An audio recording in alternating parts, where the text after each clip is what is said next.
ॐ मूकं करोति वाचालं पङ्गुं लङ्घयते गिरिं यत्कृपातमहं वन्दे श्रीमानन्दमाधवम्। गुरुर्ब्रह्मा गुरुर्विष्णु गुरुर्देव महेश्वरा गुरु साक्षात् परं ब्रह्म तस्मै श्री गुरुवे नमः।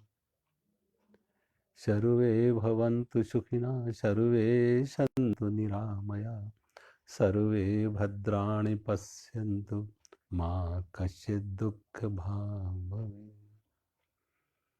कर्पूरगौरं करुणावतारं संसारसारं भुजगेन्द्रहारं सदा वसन्तं हृदयारविन्दे भवं भवानी सहितं नमामि। ओम शांति।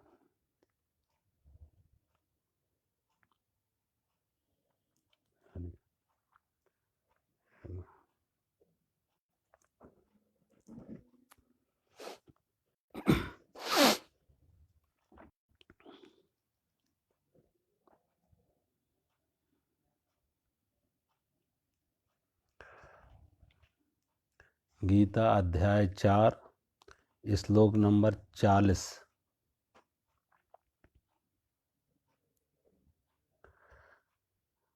अज्ञस्य अश्रद्धधानश्च संशयात्मा विनश्यति नायं लोकोऽस्ति न परो न सुखम संशयात्मना। भगवान कहते हैं, हे अर्जुन, विवेकहीन, कुछ लोग लिखते हैं भक्तिहीन और श्रद्धा रहित संशय युक्त मनुष्य परमार्थ से अवश्य भ्रष्ट हो जाते हैं। संशय युक्त मनुष्य के लिए न यह लोक न परलोक ही सुख है, न इस लोक में सुख है न परलोक में सुख है। किसको? तो भगवान कहते हैं जो भगवान के प्रति जिसके अंदर प्रेम नहीं है, भगवत भक्ति नहीं है। कुछ लोगों ने अज्ञ का अर्थ है भगवत भक्ति लगाई कि भगवान के प्रति, परमात्मा के प्रति जिसके मन में भाव नहीं है, भक्ति नहीं है और श्रद्धा रहित है, ऐसा व्यक्ति संशयवान व्यक्ति, संशय युक्त व्यक्ति परमार्थ से भ्रष्ट हो जाता है और न यह लोक में सुख मिलता न परलोक में सुख मिलता। तो परमात्मा के प्रति प्रेम क्या है? अब प्रेम को यहाँ हम 3 तरह से विभाजित करेंगे। एक प्रेम है वस्तुओं के प्रति प्रेम, पदार्थ के प्रति, वस्तुओं के प्रति प्रेम। दूसरा है व्यक्ति के प्रति प्रेम और तीसरा है परमात्मा के प्रति प्रेम। सामान्यतः हम सबकी स्थिति ये है, जिस स्तर पर हम जीते हैं, जिसे हम तामसिक प्रेम कहें, कि हम व्यक्तियों को भी वस्तुओं की तरह प्रयोग में लाते हैं। व्यक्ति भी व्यक्ति नहीं है, वस्तु की तरह। अब जैसे हम वस्तुओं का उपयोग करते हैं, घर में कोई टेबल है, चेयर है, फ्रिज है, टीवी है, कुछ भी है, हम जब तक वो ठीक है उसका उपयोग करते हैं। अगर टूट फूट जाते हैं तो हम कबाड़ खाने में फेंक देते हैं उनको कि ये कबाड़ खाने का है, ये कबाड़ियों को दे देते हैं। जब तक उनका उपयोग है, कुर्सी उपयोग में है तो कुर्सी का उपयोग कर रहे हैं, कुर्सी की 1-2 टांग टूट गई तो कबाड़ खाने में या कबाड़ियों को दे दी। तो संसार की वस्तुओं का उपयोग हम तभी तक करते, उनके प्रति हमारी कोई भक्ति नहीं है, कोई भाव नहीं है, कोई प्रेम नहीं है, मात्र उपयोग की दृष्टि है। उपयोग, उनसे हमें मिल क्या रहा, उनसे लाभ क्या है, उपयोग क्या है। अगर वो हमारे लिए उपयोगी ना हो के अनुपयोगी हो गई, कोई उपयोग ना रहा तो हमारे लिए व्यर्थ हो गई। तो जैसे हम वस्तुओं को उपयोग के तौर पर हम इस्तेमाल करते हैं और तभी तक उनका प्रेम होता है जब तक उनका उपयोग है, जब तक उनकी कीमत, उनके मूल्य है। ऐसे ही भगवान कहते हैं कि बहुत बार हम व्यक्तियों के साथ भी वस्तु जैसा उपयोग करते हैं, बस व्यक्तियों के साथ भी। अब कभी कभी व्यक्तियों को हम प्रेम नहीं करते, व्यक्तियों का उपयोग करते हैं। अगर वो व्यक्ति मेरे लिए उपयोगी है तो प्रेम है, उपयोगी नहीं है तो उससे प्रेम नहीं है। प्राय आप देखो आजकल जिस तरीके से एक माहौल बना है, पति पत्नी के रिश्ते भी तभी तक हैं अगर पति कहीं रोगग्रस्त हो जाए, कोढ़ी हो जाए, अपंग हो जाए, कोई रोग ऐसा हो जाए जो असाध्य हो, तो पत्नी तलाक दे देती है। ऐसा ही पत्नी को कोई स्थिति हो जाए, कोई रोगग्रस्त हो जाए, अपंग हो जाए, कुरूप हो जाए, तो पति उसे त्याग देता है। और बहुत बार त्यागे भी ना तो उसका वही उपयोग होता है जैसे कबाड़ खाने में उसे डाल दिया। घर में रहते हुए भी ऐसे व्यक्ति की घर में कोई पूछ नहीं होती है। आप देखो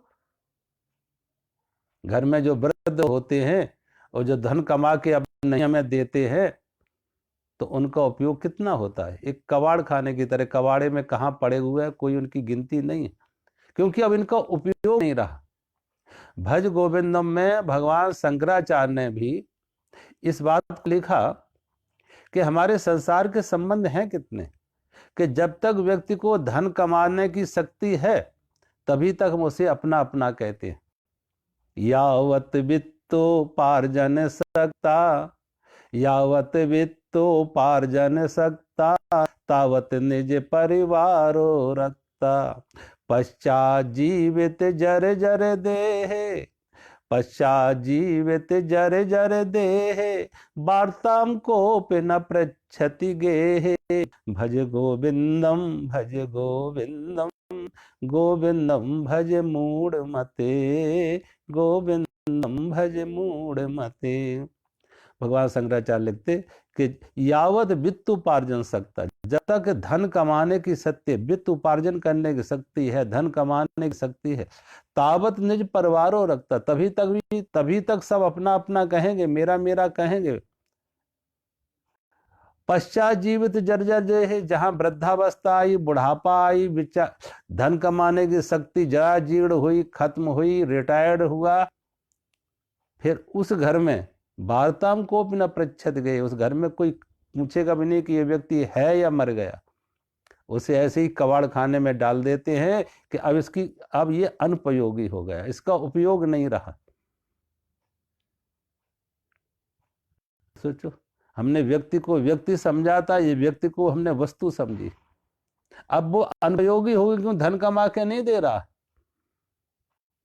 अब धन कमा के नहीं दे रहा है, वृद्धा सुंदरता नहीं रही, कुरूपता आ गई, धन कमाने की शक्ति ना रही, शरीर जराजीर्ण हो गया, बुढ़ापा आ गया, तो वार्तम कोप न पृच्छत, उस घर में फिर नहीं पूछेगा कोई ये बुजुर्ग, ये बूढ़ा या बूढ़ी कोई है या नहीं। उसे ऐसे कबाड़ खाने में किनारे कर देते हैं कि जैसे उसका होना ना होना बराबर। और कितने लोग दिन गिनते हैं, दिन गिनते हैं कि कब ये कमरा खाली हो। एक बार मुझे कोई व्यक्ति अपने घर में भोजन के लिए आमंत्रित करके ले गया। मैं उसके साथ जब उसके घर में गया भोजन के लिए, तो वो व्यक्ति सबसे पहले मुझे अपनी माँ के कमरे में ले जाता और मुझे अपने माँ के कमरे में ले जाके कहता, महाराज मेरी माता जी को आशीर्वाद दो, मेरी माता जी को आशीर्वाद दो। मुझे अच्छा लगा कि एक व्यक्ति अपने माँ के प्रति इतना प्रेम है, सम्मान है, कि एक संत को पहले माँ के पास लेके जा रहा और माँ को कहता आशीर्वाद दो। तो सहज में मैंने कहा, भगवान तुम्हें स्वस्थ रखें, दीर्घायु हो, मेरी परमात्मा से प्रार्थना है कि तुम स्वस्थ रहो, दीर्घायु हो। जब मैंने कहा है दीर्घायु हो, स्वस्थ रहो, तो बेटा कहता, समझिए ऐसा आशीर्वाद नहीं। तो मुझे लगा, मैंने कहा फिर कैसा आशीर्वाद चाहते हैं आप? कि ऐसा आशीर्वाद दो जो इनका क्षेत्रीय कल्याण हो, ऐसा आशीर्वाद दो इनका छेती कल्याणी जल्दी कल्याण हो। और हम समझ रहे थे उनका कल्याण का क्या अर्थ है। कल्याण का अर्थ है कि जल्दी मौत हो, कमरा घर खाली हो।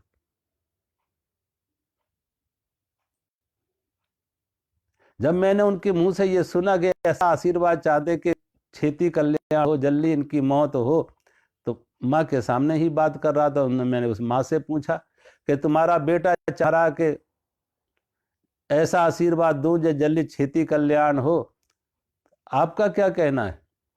तो माँ कहने लगी, बूढ़ी माँ कहने लगी, महाराज बूढ़ी हो गई, बीमार भी रहती, बच्चों को दवा दारू पर पैसा भी खर्च करना पड़ता,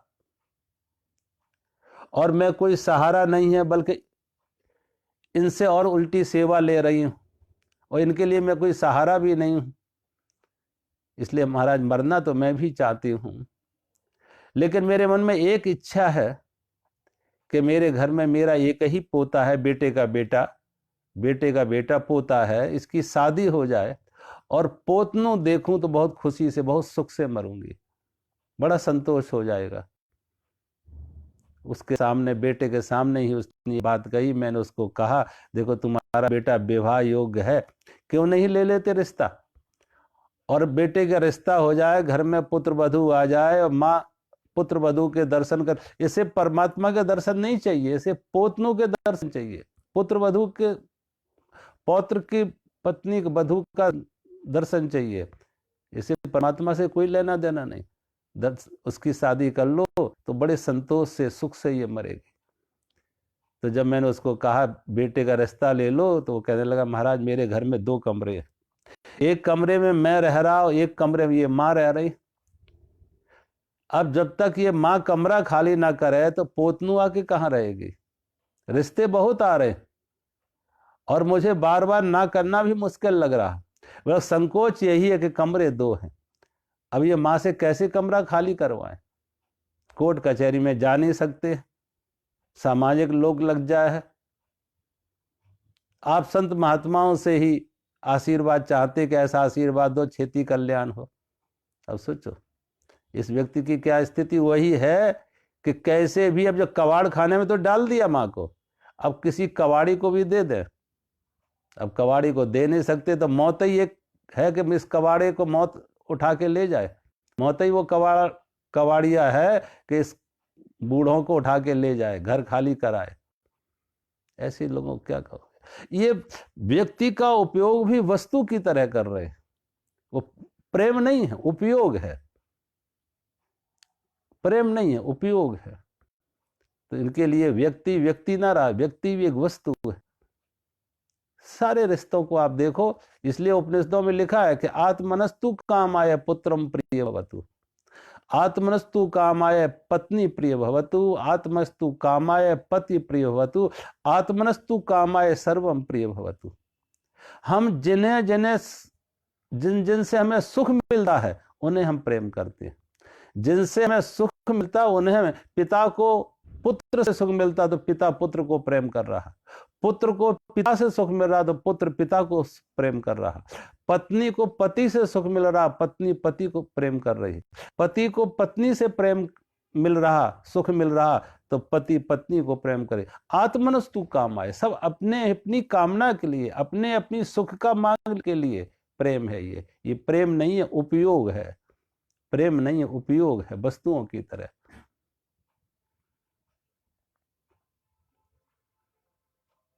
तो भगवान कहते हैं एक तो जैसे व्यक्तियों के साथ भी वस्तु की तरह प्रेम। परमात्मा का प्रेम जैसे हम कहते हैं, परमात्मा का प्रेम का अर्थ है समष्टि के प्रति प्रेम। परमात्मा के प्रति प्रेम का अर्थ है समष्टि के प्रति प्रेम। अब इसमें मेरा और तेरा नहीं रहा, विभाजन नहीं रहा, अपना पराया नहीं रहा, राग द्वेष ना रहा, शत्रु मित्र नहीं रहा, और फिर उपयोग ना रहा कि उपयोग यूज एंड थ्रो वाला नहीं, उपयोग करो और फेंको। आज सारे रिश्ते आप देखें, सारे संबंध देखें, कैसे कैसे स्वप्न दिखाए जाते हैं, कैसी कैसी सिद्धांतों की बातें होती हैं, लेकिन वो सब यूज एंड थ्रो, उपयोग करो और फेंको। प्रेम नहीं होता। प्रेम का अर्थ है ना राग रहा ना द्वेष रहा, ना कोई मांग ना कोई शिकायत। और जहां मांग मुक्त कोई प्रेम है, कामना मुक्त कोई प्रेम है, आकांक्षा मुक्त कोई प्रेम है, और विभाजन मुक्त कोई प्रेम है, समष्टि का प्रेम, अपने और पराये नहीं, समष्टि के प्रति जो प्रेम है, भगवान कहते वो परमात्मा के प्रति प्रेम। हमारे शास्त्रों में, हमारी परंपराओं में, हमारी संस्कृति में तो आप देखो, हमने धरती को भी माँ कहा, धरती को पूजा, धरती को नमन किया, सूर्य को वंदन करते हैं, सूर्य नमस्कार करते हैं, सूर्य को भी प्रणाम करते हैं, तार चांदों को भी हमने पूजा, पहाड़ नदियों को हमने पूजा, वृक्षों को हमने पूजा, पशु पक्षियों को हमने पूजा। यानी सारी सृष्टि ये परमात्मा का मंदिर है, सारा संसार परमात्मा का मंदिर है, और सभी प्राणी ये परमात्मा के रूप है, सभी प्राणी परमात्मा। इसलिए तो गीता में भगवान 12वें अध्याय में कहते हैं अद्वेष्टा सर्वभूतानाम, अद्वेष्टा सर्वभूतानाम मैत्री करुणैवच। सभी अद्वेष्टा सर्वभूतानाम, भूतानाम का अर्थ है प्राणी मात्र के प्रति, सभी प्राणियों के प्रति किसी के प्रति द्वेष नहीं, मैत्री करुणैवच, करुणा और मैत्री का संबंध, करुणा और प्रेम का संबंध। जो समष्टि के प्रति प्रेम है वो परमात्मा के प्रति प्रेम है। और जहां अपना और पराया बांटा जाए, उपयोग किया जाए, यूज एंड थ्रो, उपयोग करो और फेंको, तो वो वस्तु का प्रेम है, वो परमात्मा का, वो व्यक्ति का प्रेम भी नहीं है, वो व्यक्ति का प्रेम भी नहीं। व्यक्ति का प्रेम भी वही है कि अब जो है जैसा है। अगर सही अर्थ में देखो तो एक माँ का प्रेम तो होता है संतान के प्रति, कि संतान कैसा भी हो, अयोग्य भी हो, तो भी माँ की ममता कम नहीं होती है। माता को माता नहीं होती, पुत्र को पुत्र हो जाते हैं, पुत्र तो कुपुत्र हो जाते हैं, लेकिन माता को माता नहीं होती है। सही अर्थ में एक माँ का प्रेम जो है वो बेटा जैसा भी है, सुंदर है, कुरूप है, अपंग है, अस्वस्थ है, जैसा भी है, माँ नहीं कभी त्याग पाती। माँ उस बेटे में अपनी ही आत्मा को देखती है। तो यह है व्यक्ति का प्रेम। और समष्टि का प्रेम का अर्थ है कि अब कोई दूसरा ना रहा, अब कोई विभाजन नहीं रहा, अब कोई अलग ना रहा कि जिसे अलग किया जाए, वो समष्टि के प्रति प्रेम। कोई रामानुज बहुत अच्छे संत हुए, स्वामी रामानुज के पास कोई व्यक्ति आता और स्वामी रामानुज के पास आके कहता मुझे परमात्मा के दर्शन करा सकते क्या? मैं परमात्मा का दर्शन करना चाहता हूं, मुझे क्या परमात्मा के दर्शन तुम करा सकते हो? रामानुज ने कहा जरूर करा सकते, लेकिन मुझे ये बताओ कभी तुमने किसी से प्रेम किया? कभी किसी से प्रेम किया? उस व्यक्ति ने कहा क्या प्रेम की बातें करते हो? मैंने कभी किसी से कोई प्रेम नहीं किया, मैं तो प्रेम से सदा दूर भागा, सदा प्रेम को अछूत समझा, सदा प्रेम की जगह पे आंख बंद की। रामानुज ने फिर कहा याद करो, अभी नहीं किया हो, जवानी में किया हो, बाल्यावस्था में किया हो, किसी पशु को प्रेम किया हो, किसी पक्षी को प्रेम किया हो, किसी लता को, किसी वृक्ष को, किसी फूल को, किसी स्त्री को, पुरुष को, कभी किसी बच्चे को, किसी बालक को, कभी किसी को प्रेम किया हो? उसने कहा मैंने कभी किसी से कोई प्रेम नहीं किया, मैं तो सदा प्रेम से दूर रहा, सदा प्रेम से दूर रहा। मैंने कभी किसी स्त्री को नहीं, कभी किसी पुरुष को नहीं, कभी किसी जवान या वृद्ध को नहीं, किसी बालक या बूढ़े को नहीं, कभी किसी से कोई प्रेम नहीं किया, कभी किसी फूल को भी प्रेम नहीं किया, कभी किसी पक्षी को भी प्रेम नहीं किया। रामानुज ने फिर एक बार कहा कि स्मरण करो, होश जगाओ, कभी भी ज्यादा नहीं थोड़ा सा, ज्यादा नहीं थोड़ा सा, एक किरण भी कभी तुम्हारे जीवन में कोई प्रेम की उतरी हो? एक किरण भी कभी जीवन में कोई प्रेम की कभी उतरी हो? याद करो 10 साल पहले, 20 साल पहले, बचपन में, जवानी में कभी कोई छोटा सा ही प्रेम अगर किया हो? फिर उस व्यक्ति ने वही दोहराया कि नहीं मैंने कभी किसी से कोई प्रेम नहीं किया। लगता तुम्हें ना मालूम हो तो मैं आगे बढ़ूं, मेरा समय क्यों नाहक खराब कर रहे हो? जब कहा मैंने कभी कोई प्रेम नहीं किया, तो रामानुज ने कहा फिर तो बड़ा मुश्किल है, फिर तो बड़ा मुश्किल है। अगर तुमने कभी आज तक तुम्हारे जीवन में कभी कोई प्रेम की किरण उतरी ही नहीं, तो परमात्मा तो पूर्ण प्रेम है। परमात्मा तो पूर्ण प्रेम है।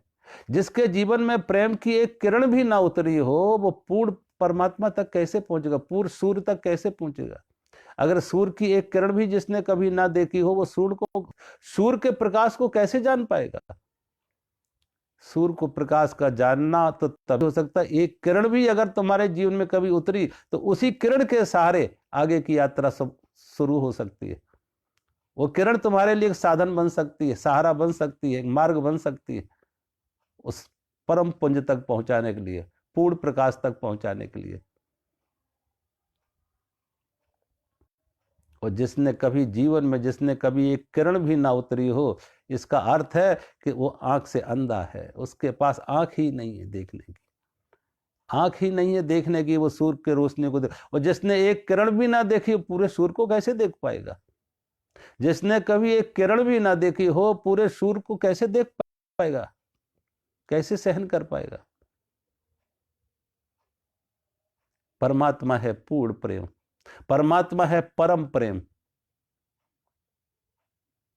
और जब परमात्मा परम प्रेम है, परमात्मा पूर्ण प्रेम है, तो संसार से नफरत होगी? सारा संसार प्रेम से भर जाएगा। हर व्यक्ति, हर वस्तु प्रेम से के प्रति प्रेम होगा।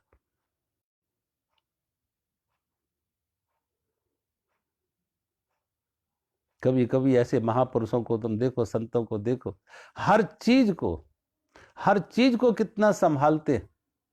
अगर उनके पैर से जूते भी उतारते हैं तो कितने संभाल के उतारते हैं, कैसे संभाल के रखते हैं। कोई फर्नीचर भी इधर से उधर रखना हो, कैसे संभाल के रखते हैं, जैसे उसमें जीवन हो।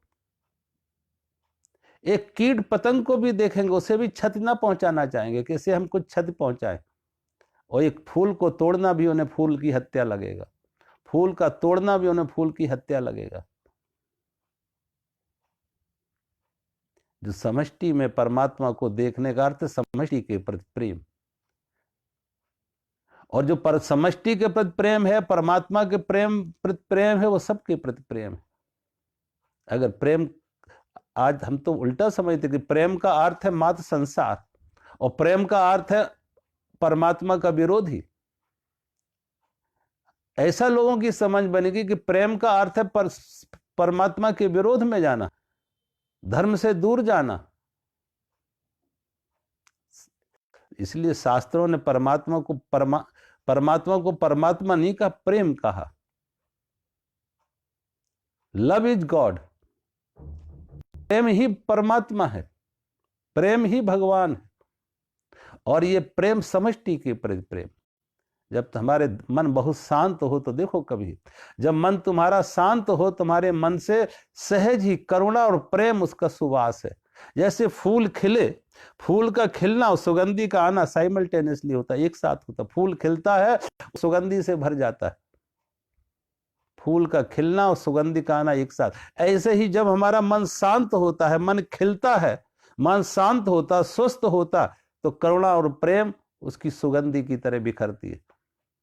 और जिसके अंदर करुणा और प्रेम हो, वो किसी से नफरत करेगा, किसी से द्वेष करेगा, किसी के प्रति आंखें बंद करेगा?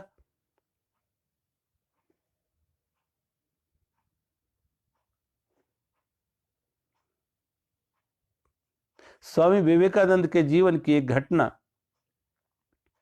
स्वामी विवेकानंद ने लिखा कि जब मैं संन्यास्त हुआ, तो जब अपने घर की तरफ जाते थे संन्यास के बाद, तो मैं हमारे घर और आश्रम से रामकृष्ण परमहंस के पास दक्षिणेश्वर में आते थे, और स्वामी विवेकानंद के घर की तरफ एक रास्ता पड़ता था जो वैश्याओं का रास्ता था, वैश्याओं का रास्ता था। तो संन्यास के बाद वो उस रास्ता को बचा के निकलते थे, बल्कि 2 किलोमीटर दूर से निकलते थे कि उस रास्ते गुजरना ना हो, उस रास्ते से गुजरना ना हो। वैश्याओं के रास्ते से गुजरना भी उनको अधार्मिक लगा, पाप लगा, बुराई लगी। स्वामी विवेकानंद ने अपना संस्मरण में लिखा कि एक बार जब वो जयपुर में रुके हुए थे एक राजा के यहाँ, तो उस राजा के यहाँ कोई फंक्शन था, कोई कार्यक्रम था, कोई आयोजन था, उत्सव था। और जैसे राजाओं के उत्सव उन दिनों होते थे, तो उस राजा ने काशी से एक वैश्या को बुलाया नृत्य के लिए, नाचने के, नृत्य गीत के लिए। अब राजाओं के उत्सव उस समय नृत्य गीत से होते थे, वैश्याओं को बुला के नृत्य गीत होते थे। काशी से उसने एक वैश्या को बुलाया, नृत्य गीत हुआ। विवेकानंद को खबर मिली तो विवेकानंद उस उत्सव छोड़ के चले जाते। विवेकानंद उत्सव छोड़ के बस नजदीक के कमरे में चले जाते, वहां बैठ जाते जाके कि वैश्या का नृत्य साधु के लिए त्याज्य है, साधु के लिए अमर्यादित है, निषेध है। तो कहते उस वैश्या ने गीत गाया। उस वैश्या को भी मालूम पड़ा कि स्वामी विवेकानंद संत, इतने बड़े संत ऋषि, और ये उत्सव को छोड़ के इसलिए चले गए क्योंकि मैं वैश्या हूं, मैं एक नृत्य करने वाली स्त्री हूं, नाचने वाली स्त्री हूं, इसलिए वो चले गए छोड़ के। तो उस स्त्री ने एक गीत गाया, और वो गीत था नरसिंह मेहता का, प्रभु मेरे अवगुण चित्त न धरो, प्रभु मेरे अवगुण चित्त न धरो, समदर्शी है नाम तुम्हारो, समदर्शी है नाम तुम्हारो, चाहो तो पार करो, प्रभु मेरे अवगुण चित्त न धरो। एक लोहा पूजा में राखत, एक लोहा पूजा में राखत, एक घर बधिक पड़ो, एक लोहा पूजा में राखत, एक घर बधिक पड़ो, और पारस गुण अवगुण नहीं परखे, कंचन करत खरो, प्रभु मेरे अवगुण चित्त न धरो।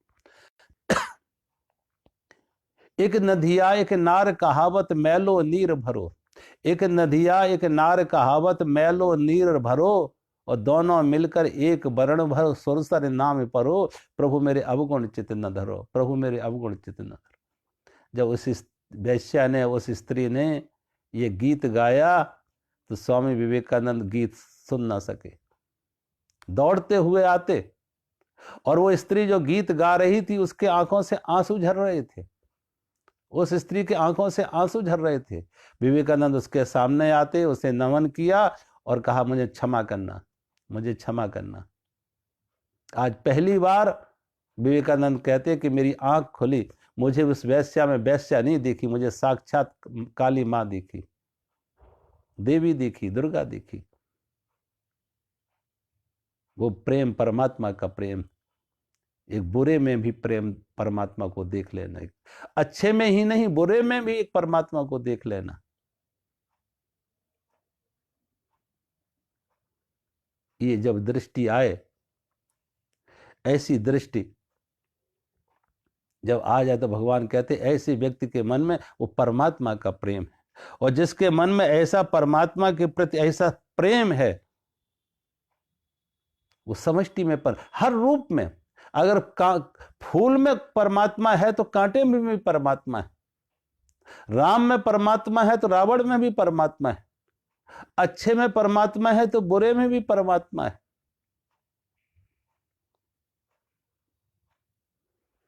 परमात्मा कभी विभाजन नहीं करता। एक साधु ने भोजन पर लोगों को बुलाया, तमाम लोग भोजन पर आते, 150 लोग भोजन कर रहे थे एक बैठ के, लेकिन एक व्यक्ति जो भोजन कर रहा था, साधु को मालूम हुआ ये तो कोई चोर है, ये चोरी का काम करता है, चोर है और साधुओं के बीच में बैठ के भोजन कर रहा। कहते उस साधु ने उस चोर को उठा दिया, उस साधु ने उस चोर को उठा दिया कि चोर को भोजन नहीं कराएंगे, तू तो अपराधी है, तू पापी है, तुझे भोजन नहीं कराएंगे, तू अपराधी है, पापी है। तो कहते हैं आकाशवाणी होती है, परमात्मा ने कहा अरे साधु, मुझे ये जानते हुए भी कि ये अपराधी है, ये चोर है, और मैं आज तक कभी हाथ नहीं खींचा, इसे भोजन दिया, इसे श्वास लेने को हवा दी, पीने के लिए जल दिया, खाने के लिए अन्न दिया, मैंने तो इसका त्याग नहीं किया, मैंने तो इसके साथ भेदभाव नहीं किया, तू एक दिन भी भोजन ना करा सका। साधु आकाशवाणी होती तो एक दिन भी उस चोर को सहन ना कर सका, एक दिन भी उसे भोजन ना करा सका। साधु को अपनी भूल का एहसास हुई, परमात्मा सभी में है, अच्छा हो या बुरा, पापी हो या पुण्यात्मा, परमात्मा तो सभी में। जिसकी दृष्टि परमात्मा को देखने की हो गई है, समष्टि में परमात्मा को देखने की हो गई, भगवान कहते हैं ऐसा व्यक्ति ही सच में हमारे प्रति प्रेम है, जिसकी समष्टि के प्रति प्रेम हो, परमात्मा के प्रति प्रेम हो। और भगवान कहते हैं ऐसा व्यक्ति जो है, जो परमात्मा प्रति जिसके मन में प्रेम है, परमार्थ से और संशयात्मा, संशय युक्त मनुष्य तो ऐसी प्रेम से रहित है। परमात्मा के ऐसे प्रेम से रहित जो व्यक्ति है, जिसमें ये समष्टि के प्रति प्रेम नहीं है, उस प्रेम से रहित है और संशयवान भी है। संशयवान भी है, संशयात्मा विनश्यति, संशयवान है। कल मैं जैसे कह रहे थे सॉरेन की गार्ड का, कि वो निर्णय नहीं कर पाता आइदर और। एक स्त्री से उसका प्रेम होता, कई साल तक उसका प्रेम चला, लेकिन विवाह का निर्णय न ले पाया। कई साल तक प्रेम का चला, लेकिन उसका निर्णय न कर पाया विवाह का। और जब उसने विवाह का निर्णय किया, इतना विलंब से किया कि तब तक वो स्त्री की शादी हो चुकी थी, युवती की शादी हो चुकी थी। और वो अपने जीवन में कोई भी ऐसे निर्णय नहीं कर सका, आइदर और। रास्ते पर जाए, जब चौराहे दोराहे पे जाके खड़ा हो जाता, चुन ही नहीं पाता किस रास्ते से जाऊं, रास्ता भी नहीं चुन पाता। कभी 2 कदम इस रास्ते पर तो कभी 2-4 कदम दूसरे रास्ते पर, आइदर और। ऐसा व्यक्ति जो अनिर्णय की स्थिति में हो, जो अनिर्णय की स्थिति में हो, संशयात्मा। और संशय देखना, बहुत बार जिस व्यक्ति के मन में संशय बैठ गया, वो दूसरों पर ही संशय नहीं करता, खुद अपने पर भी संशय करने लगता। जो व्यक्ति के मन में संशय बैठ गया, डर बैठ गया, वो अपने पर भी संशय करने लगता, खुद पर भी संशय करने लगता।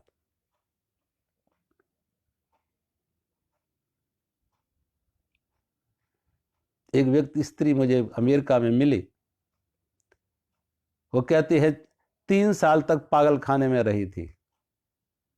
जब पागल खाने से स्वस्थ होके आई, संयोग से मेरी भेंट हुई, उससे मिली, तो वो कहती है कि मैं ऐसी पागल हो गई थी कि अपने हाथ से ही, अपने कोई भी चाकू मिले, कोई छुरी मिले, कोई भी ऐसी चीज मिले धारदार, जिससे मैं अपनी हाथ काटने लगती थी, अपने ही हाथ काटने लगती थी।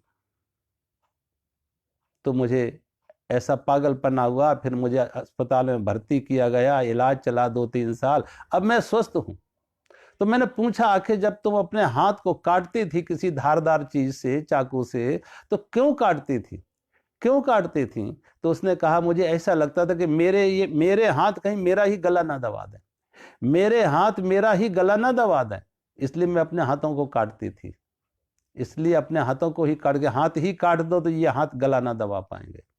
ऐसा व्यक्ति जिसका संशय युक्त चित्त है, संशयात्मना है, संशय युक्त चित्त है, वो हर व्यक्ति से डरेगा, स्वयं से भी डरेगा। ऐसा व्यक्ति अपनी छाया से भी डरेगा, क्योंकि ये एक तरह का ये रोग है, ये विक्षिप्तता है। तो भगवान कहते हैं जो अश्रद्धा जिसके मन में है, श्रद्धा नहीं है जिसके मन में, जिसके अंदर परमात्मा के प्रति प्रेम नहीं है, ऐसा आदमी और संशय युक्त है, संशयात्मा ना है, भगवान कहते हैं ऐसा व्यक्ति न यह लोक में सुखी होता, न उस लोक में सुखी होता। उसके जीवन में देखो, ऐसा आदमी जो निर्णय ना कर सके, हर बात में अनिर्णय की स्थिति में हो, जो सदा अनिर्णय की स्थिति में हो, उसके जीवन में सुख नहीं होता। और ऐसा व्यक्ति पूरी तरह से, जहां श्रद्धा है, श्रद्धा आती है आत्मा से, और जो संशय आता है, ये आता है मन से। संशय मन से खड़ा होता है और श्रद्धा आत्मा से प्रकट होती है। जो मन के स्तर पर है, वो मन के स्तर पर ही जी रहा है, वो संशय में। एक व्यक्ति का मैं कहीं पढ़ रहा था, एक व्यक्ति को किसी चर्च में जाता, और उस चर्च में उसके जब जा रहा रास्ते में, तो उसके मन में आए कि उसके पास 100 रुपए हैं, वो 100 रुपए जाके चर्च में दान कर दे। 100 रुपए उसके पास जो है, वो 100 रुपए जाके चर्च में दान कर दे। लेकिन जब चर्च तक पहुंचता है, तो उसके मन में आया 100 रुपए क्यों दान किए जाए, 50 ही काफी है। 50 से ही काम चल जाएगा, 100 क्यों दिए जाएं, 50 ही काफी है। तो उसने 100 के चेंज किए, चेंज करके अंदर गया, आगे की जाके बैठा, और जब सुनता रहा उस पादरी का भाषण, पादरी का प्रवचन सुनता रहा, सुनते सुनते उसके मन में आया 50 क्यों दिए जाए, 10 भी काफी है, 50 क्यों दिए जाए, 10 ही काफी है।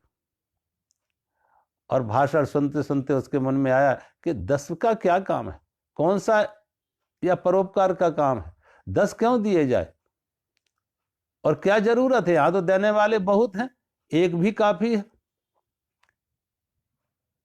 100 से 50 पे आया, 50 से 10 पे आया, 10 से 1 पे आ गया। और जब 1 पे आया सबके सामने,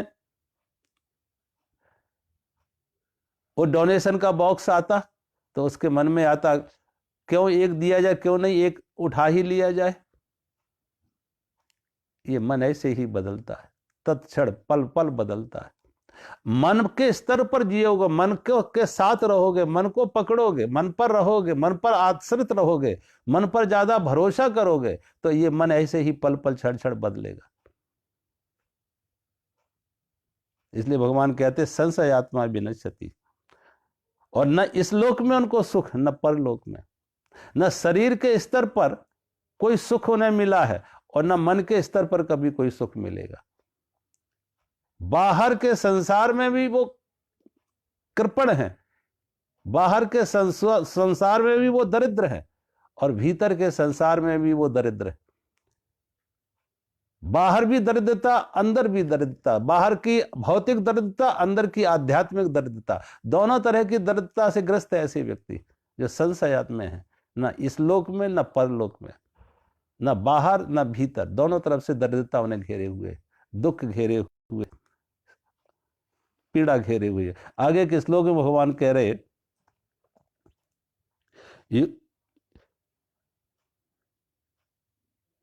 योग संन्यस्त कर्माणम ज्ञानाच्छिन्न संशयम आत्मवंत न कर्माणि निबद्धन्ति धनंजय। भगवान कहते हे अर्जुन, जिसने कर्मयोग की विधि से समस्त कर्मों का परमात्मा में अर्पण कर दिया, जिसने कर्म योग की विधि से समस्त कर्मों को परमात्मा में अर्पण कर दिया और विवेक द्वारा समस्त संशयों का नाश कर दिया, जिसने विवेक द्वारा समस्त संशयों का नाश कर दिया, ऐसे बस में किए हुए अंतःकरण वाले पुरुष को कर्म नहीं बांधते। कर्म किसे नहीं बांधते हैं? आत्मवन्तु न कर्माणि निबद्धते। अब कर्म किसे नहीं बांधते हैं? जिसने, भगवान कहते हैं, जिसने कर्मयोग की विधि से समस्त कर्मों का परमात्मा में अर्पण कर दिया। कर्मों का अर्पण करना क्या है? फल की आसक्ति का त्याग। और ज्ञान द्वारा जिसके समस्त संशय का नाश हो गया। तो जिसने समस्त कर्मों का परमात्मा में अर्पण कर दिया है, कर्म बंधन नहीं रहा, क्योंकि अब मैं नहीं तू कर रहा, परमात्मा को कह रहा हूं मैं नहीं तू। जिसका मैं का विसर्जन हो गया, जिसने अपने मैं को ही एक विसर्जित कर दिया, प्रभु मैं नहीं तू। एक बड़ा प्रसिद्ध रूमी नाम का एक फकीर हुआ, उस रूमी ने एक कविता लिखी और वो कविता का भावार्थ यह है, अर्थ यह है उस कविता का कि एक प्रेमी अपनी प्रेमिका के द्वार पर जाता, प्रेमी प्रेमिका के द्वार पर जाता और उस प्रेमी ने प्रेमिका के द्वार खटखटाया, दरवाजे पर दस्तक दी, दरवाजा नॉक किया, दस्तक दी। अंदर से आवाज आई कौन? जब अंदर से आवाज आई कौन, तो कहते हैं उस व्यक्ति ने कहा मैं, उसके प्रेमी ने कहा मैं, और कहते हैं दरवाजा बंद रहा। दरवाजा बंद रहा, दरवाजा खुला नहीं। जब भी उसने कहा मैं, तब तक दरवाजा उसका बंद रहा। काफी समय बाद वो फिर जब दोबारा आया और फिर उसने दस्तक दी दरवाजे पर, और फिर अंदर से आवाज आई कौन? तो उसने कहा मैं नहीं, अब तू। तो उसने कहा तू ही है, तू ही है। और कहते दरवाजा खुल गया। ऐसे ही परमात्मा के मंदिर पर हम जाते हैं, वहां भी कोई और ताला नहीं लगा है। दरवाजा अगर बंद है तो इस मैं के कारण के मैं। मंदिर में जाओ, मैं लेके जाओगे तो मंदिर बंद मिलेगा, परमात्मा का द्वार बंद मिलेगा। परमात्मा का द्वार उन्हीं के लिए खुलता है जो मैं नहीं तू के लिए जाते हैं, समर्पित जाते हैं। मैं नहीं तू और मेरा नहीं तेरा। ऐसा व्यक्ति कर्म करते हुए भी अकर्ता हो जाता है, भोगते हुए अभोक्ता हो जाता है। प्रभु मैं नहीं तू। कबीर कपड़ा बुनते हैं, लेकिन कबीर कहते मैं नहीं कपड़ा बुनता। कबीर कहते मैं नहीं बुनता, वही बुन रहा है, उसी के लिए बुन रहा है। कपड़ा बनते हैं तो कहते मैं नहीं। उस सोचो, अगर ये शरीर भी क्रिया कर रहा है तो ये शरीर को क्रिया करने की शक्ति आई कहां से? अगर इस शरीर से भी कोई क्रिया हो रही है तो इस क्रिया करने की शक्ति कहां से आई? शरीर में शक्ति आई, श्वास लेते हैं तो परमात्मा की दी हुई हवा में, जल पीते हैं तो परमात्मा का दिया हुआ, अन्न खाते हैं तो परमात्मा का दिया हुआ। अन्न खाने के लिए मुंह में दांत दिए तो परमात्मा ने। और रात्रि भोजन करके हम सो जाते हैं, उस खाए हुए भोजन से रक्त मांस मज्जा परमात्मा बनाता है। तो अपना कहां योगदान है? फिर किसे कहूं मैं? अपना कहां योगदान है कि मैं कहूं कि मैंने किया? कहां है ये मैं? शरीर से हुआ और मन में संकल्प आया तो उससे आया, सद्विचार आए तो उससे आए, शक्ति मिली तो उससे मिली। तो जो परमात्मा के प्रति इतने समर्पित होते, प्रभु मैं नहीं तू, उनके जीवन में कर्म होते हुए अकर्ता हो जाते, वो भोगते हुए भी अभोक्ता हो जाते कि मैं ही नहीं रहा, परमात्मा के प्रति समर्पित। और उनके मन में समता आ जाती। समता का अर्थ है अब कोई मांग नहीं रही, अब कोई चाह ना रही, ना सुख की मांग, ना दुख का विरोध, ना लाभ की मांग, ना हांस से इनकार। जो द्वंद्व है वो द्वंद्वों से मुक्त हो गया। कोई मांग नहीं, कोई चाह नहीं, कोई अपेक्षा नहीं। ऐसे व्यक्ति को भगवान कहते हैं वो सभी कर्मों को परमात्मा में अर्पण कर दिया। कि अब वो कह रहे कर्म उसके लिए पूजा हो गई, कर्म उसके लिए पूजा है, और जो फल है वो परमात्मा का प्रसाद है। न कम की मांग, न अधिक की शिकायत, न अधिक की मांग, न कम की शिकायत। जो व्यक्ति अपने संपूर्ण कर्मों को परमात्मा में अर्पण कर दिया, वो करते हुए भी अकर्ता हो जाता, भोगते हुए भी अभोक्ता हो जाता। और ऐसे व्यक्ति के भगवान कहते हैं विवेक द्वारा समस्त संशय छीन हो गए। उसके मन में अब कोई संशय नहीं रहा। जब परमात्मा के प्रति ऐसा भाव है, भक्ति है, समर्पण है, तो संशय नहीं रहा। संशय से मुक्त हो गए, सारे संशयों से मुक्त हो गए। अब करे कराए आप या परमात्मा के लिए वो तो बांसुरी बन गया, खाली और खोखला। समर्पित है पूरी तरह से, परमात्मा जैसे चाहे उसे बजा ले, उसकी रजा में राजी, जैसे चाहे बजा ले। जो स्वर हो, जो संगीत हो, जो शब्द हो, वो मेरा नहीं प्रभु तेरा। परमात्मा के प्रति जो इतना भाव से, भक्ति से, प्रेम से भर जाता, भगवान कहते वो सब तरह के दुखों से मुक्त हो जाता।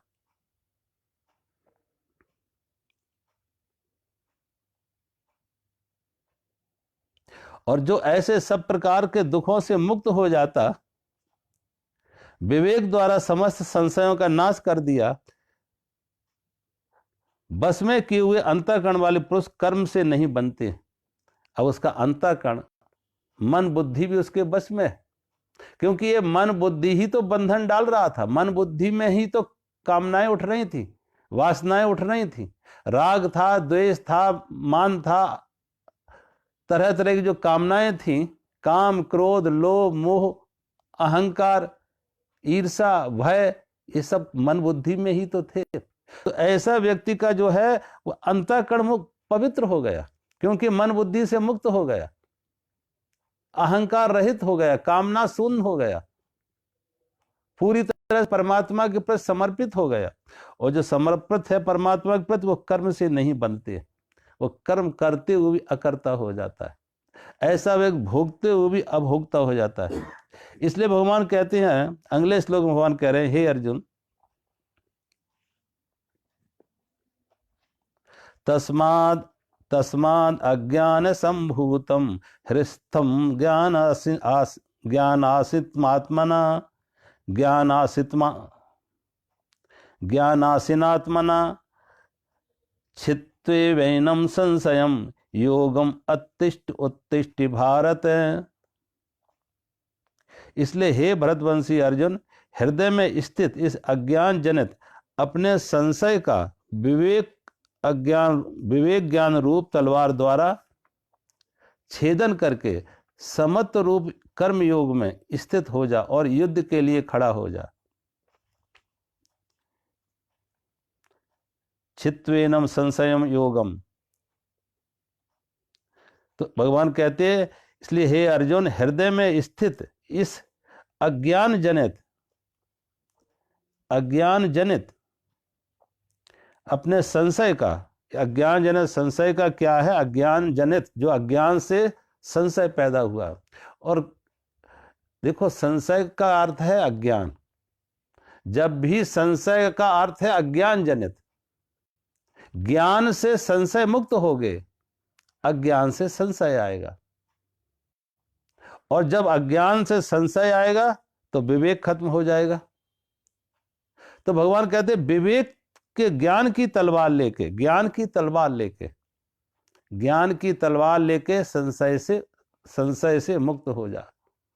ज्ञान की तलवार लेके, अज्ञान जनित है, क्योंकि ये अज्ञान से पैदा हुआ, ये संशय जो है अज्ञान से पैदा हुआ है। और जब अज्ञान से पैदा हुआ तो ज्ञान की तलवार लेके, क्योंकि अज्ञान से संशय कैसे पैदा हुआ? अपने सत्स्वरूप का भान नहीं है, अपने सत्स्वरूप का ज्ञान नहीं है, और संसार की विषयों को, वस्तुओं को अपना माना है।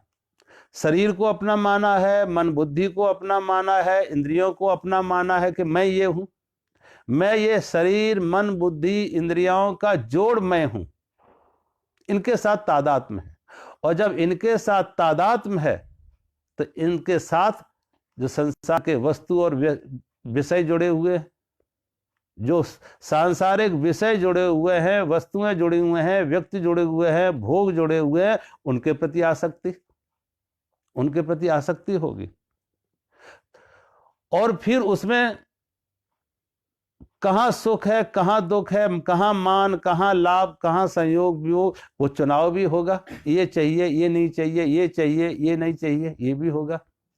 तो ये सारा का सारा प्रपंच, दुख, संशय, ये खड़ा हुआ है अज्ञान से।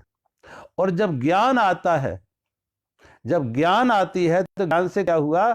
जैसे एक दिन मैंने कहा था कि कोई व्यक्ति अंधेरे में कहीं जा रहा है तो डर रहा है, अंधेरे में कहीं जा रहा है तो डर रहा है, तो डरते हुए उसने कहा है, एक हाथ में लाठी ले ली, डंडा उठा लिया, लाठी उठा लिया हाथ में, डर के कारण से। अब वो जब पहुंचा, जहां पहुंचा, तो वहां तो रोशनी थी, प्रकाश था, तो उसने अपना, अंधेरा गया तो डर गया, अंधेरा गया तो डर गया, डर गया तो डंडा, अपनी लाठी टिका के रख दी। अब लाठी पकड़ने की जरूरत नहीं है। लाठी कब तक पकड़ के रखी? जब तक अंधेरा था, जब तक डर था। डर से बचाव के लिए लाठी पकड़ी, और डर भी पैदा कैसे हुआ? अंधेरे से। ऐसे ही अज्ञान से डर पैदा हुआ, और डर को दूर करने के लिए, भय को दूर करने के लिए हमने साधन इकट्ठे किए कि अपनी सुरक्षा करना है, जीवन की सुरक्षा करना है। धन से सुरक्षा करो, पद से सुरक्षा करो, वस्तु और व्यक्तियों से अपनी सुरक्षा करो कि मैं मिट ना जाऊं, मैं खत्म ना हो जाऊं, असुरक्षित ना हो जाऊं। तो अपनी सुरक्षा के लिए धन का, वस्तु का, व्यक्तियों का हमने उपयोग किया। और किसकी सुरक्षा करनी थी? ये शरीर मन बुद्धि की, जिसे हमने अपना माना था। लेकिन जब ज्ञान आता कि मैं ये शरीर मन बुद्धि इंद्रियां नहीं, इससे भिन्न इससे अलग चेतन हूं। और जब ये ज्ञान आता है चेतन हूं, तो चेतन से क्या होता? संशय, ज्ञान की तलवार से, ज्ञान की तलवार से संशय कट जाते। ज्ञान की तलवार से अज्ञान कटा, और अज्ञान से जनित, अज्ञान से पैदा हुए थे संशय, वो खत्म हो गए। तो भगवान कहते हैं ज्ञान की तलवार लेके।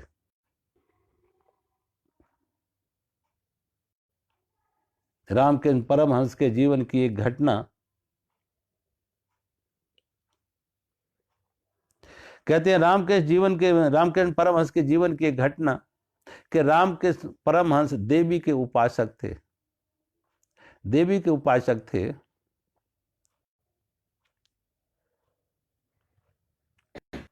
तो वो समाधि में जाते थे, लेकिन उस समाधि में, साकार समाधि में सविकल्प समाधि लगती थी, क्योंकि साकार पूजा में थे, तो सविकल्प समाधि लगती थी। एक बार वहां एक संत आए हुए थे, और संत थे तोतापुरी, जिनको रामकृष्ण परमहंस ने बाद में अपना गुरु माना, कि वो उनके गुरु। तो रामकृष्ण परमहंस ने उनको ये बात कही कि मुझे सविकल्प समाधि होती है, लेकिन निर्विकल्प समाधि का स्वाद कैसे लिया जाए? क्यों? जीवन का अंतिम लक्ष्य, अंतिम पड़ाव, अंतिम मंजिल, जीवन का लक्ष्य निर्विकल्प समाधि है।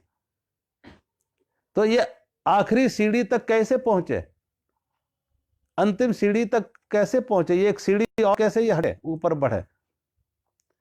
तो जब ये प्रश्न किया रामकृष्ण परमहंस ने तोतापुरी से, तो तोतापुरी ने कहा, देखो, तुम देवी की उपासना करते हो, देवी की मूर्ति अपने मन में लेके जाते हो, उस देवी को काट दो, तोड़ दो, उसे तलवार से काट दो उसको।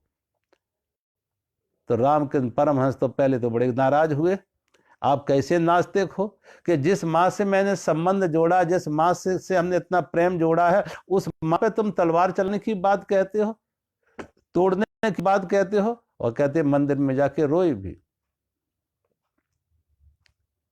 रामकृष्ण परमहंस ने बहुत कोशिश की कि कैसे वो निर्विकल्प समाधि में जाए, लेकिन कोई उपाय नहीं।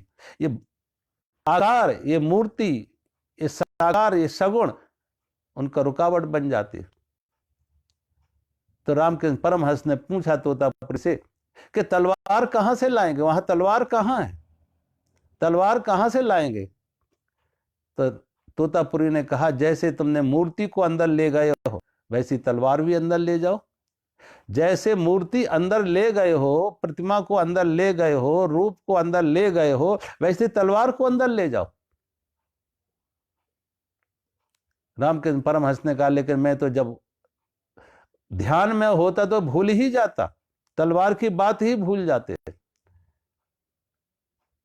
तोतापुरी ने कहा, लेकिन मैं याद दिला देंगे, मैं तुम्हें याद दिला देंगे, लेकिन हिम्मत तुम्हें करनी है, तलवार उठाकर चलाने की हिम्मत तुम्हें करनी है, याद हम दिला देंगे। और कहते एक बार रामकृष्ण परमहंस ध्यान में बैठे हुए थे, और ध्यान में बैठे हुए थे तो वो प्राय अपनी आज्ञा चक्र पर देवी की प्रतिमा बनाते थे। और जब देखा तोतापुरी ने इतने गहरे ध्यान में चले गए, सगुण सविकल्प समाधि में चले गए, देवी के भाव में डूब गए, तो तोतापुरी ने कांच का टुकड़ा लेके उनके माथे पर चीरा लगा दिया, आज्ञा चक्र पर चीरा लगा दिया। रामकृष्ण परमहंस को होश आया कि उन्होंने मुझे जगह याद दिलाई है तलवार की।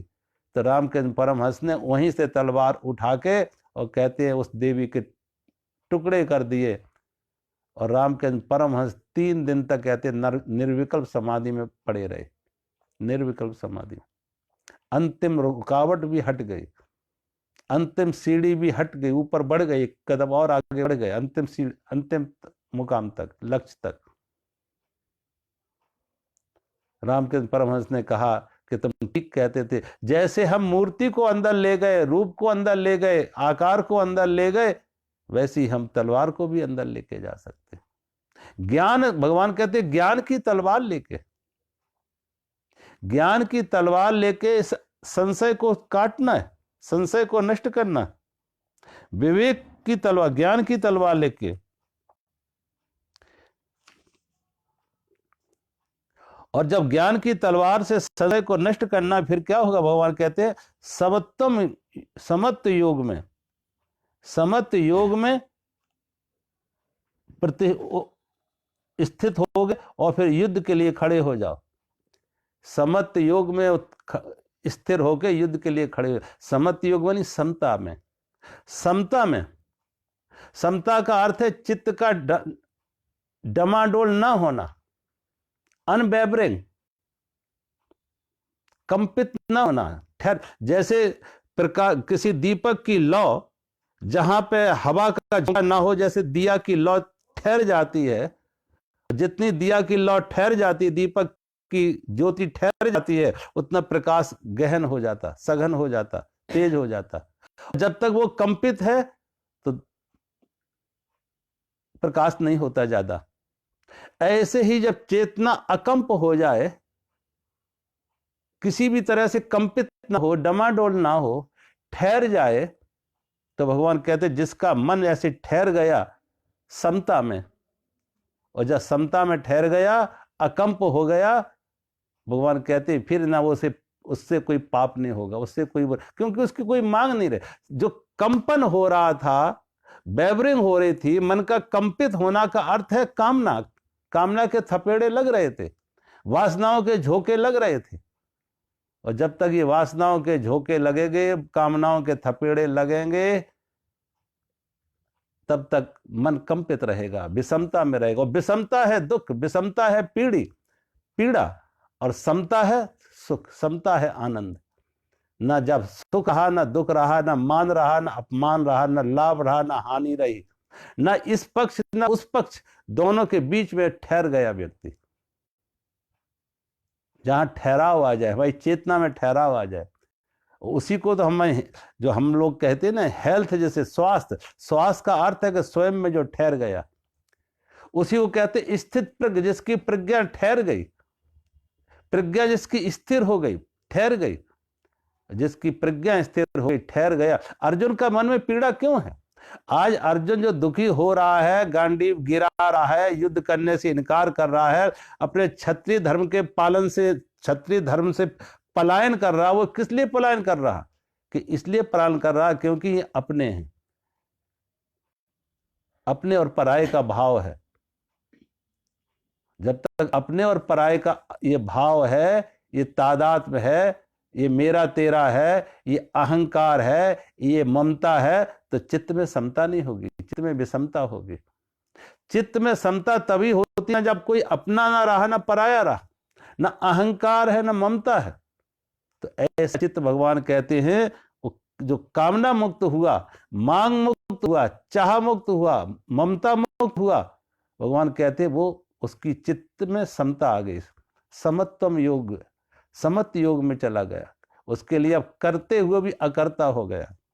और इसी श्लोक में भगवान आगे जो लिख रहे, इसलिए कहते युद्ध के लिए अब तू तैयार हो जा, युद्ध कर, लेकिन युद्ध कैसे कर? कामना से मुक्त होके, समत बुद्धि से युक्त होकर, कामना मुक्त होकर कर्म, कामना मुक्त कर्म, भगवान कहते हैं वो कर्म बंधन से मुक्त कर देता। कर्म, कामना मुक्त कर्म करते हुए भी अकर्ता हो जाता, भोगते हुए भी अभोक्ता हो जाता, और ऐसा व्यक्ति परमात्मा वही उसके लिए साधना हो जाती, समाधि हो जाती। और इस अध्याय का जो नाम भी भगवान ने दिया है, कर्म संन्यास योग, ज्ञान कर्म संन्यास योग, ज्ञान कर्म संन्यास योग, इस अध्याय का नाम दिया, चौथे अध्याय का। तो आगे ज्ञान और पीछे संन्यास, लेकिन दोनों के बीच में क्या है? कर्म। तो ज्ञान पूर्वक कर्म, ज्ञान पूर्वक अगर कर्म किया जाए तो संन्यास फलित होता है। ज्ञान पूर्वक कर्म किया जाए, यानी ज्ञान पूर्वक कर्म का अर्थ है कि कामना मुक्त कर्म संन्यास बन जाता, कि करते हुए भी अकर्ता हो जाता। वो कर्म में भी अकर्म को देख रहा है, वो कर्म में भी अकर्म को देख रहा है, करते हुए भी अकर्ता है, कर्म में भी अकर्म को देख रहा है, और अकर्म में भी कर्म को देख रहा है। तो भगवान कहते हैं जो कर्म में भी अकर्म को देख ले, करते हुए भी अकर्ता हो जाए, वो कौन होगा? जिसने अपने कर्म को ज्ञान से किया है, समर्पित भाव से किया है, समत बुद्धि से किया है, कर्तृत्व के अभिमान से मुक्त किया है, कामना मुक्त कर्म किया है।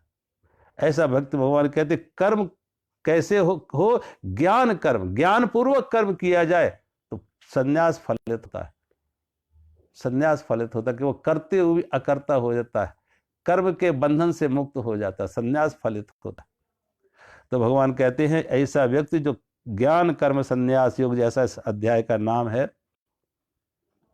लेकिन अभी यहां होता क्या है कि अर्जुन, कभी कभी लोगों की स्थिति ये होती है मन की कि वो एक प्रश्न करो तो उस प्रश्न से राजी नहीं होते, समाधान नहीं उनको मिलता है, उनकी कोशिश होती है अगला प्रश्न कैसे खड़ा किया जाए, दूसरा प्रश्न खोजने लगते हैं, क्योंकि अगर समाधान कर लिया तो आगे प्रश्न नहीं बढ़ेंगे, तो समाधान के लिए वो राजी नहीं होते हैं, समस्या के समाधान के लिए राजी नहीं होते हैं, प्रश्न के ऊपर प्रश्न खड़े करते हैं।